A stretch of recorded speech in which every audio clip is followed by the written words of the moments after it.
ও দাদা মানি বেগত কোন খোজনি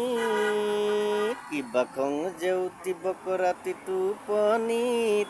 হে আই নেকি মনে মনে তাকে ৰখি লাগে তোক পিতায়ে শুনিলে মোৰ কলিজা খাব মনে মনে তাকে ৰখি লাগে তোক পিতায়ে শুনিলে মোৰ কলিজা খাব দাদা মানি বেগত কোন খোজনি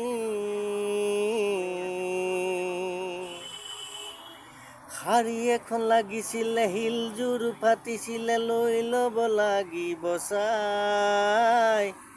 লৈ লবি হুলস্থুলখন নকৰিবি এতিয়া মোৰে গোসাঁই ও শাৰী এখন লাগিছিলে শিলযোৰ ফাটিছিলে লৈ ল'ব লাগিব চাই লৈ লবি হুলস্থুলখন নকৰিবি এতিয়া মোৰে গোসাঁই ও দাদা মানি বেগত কোন খোজনি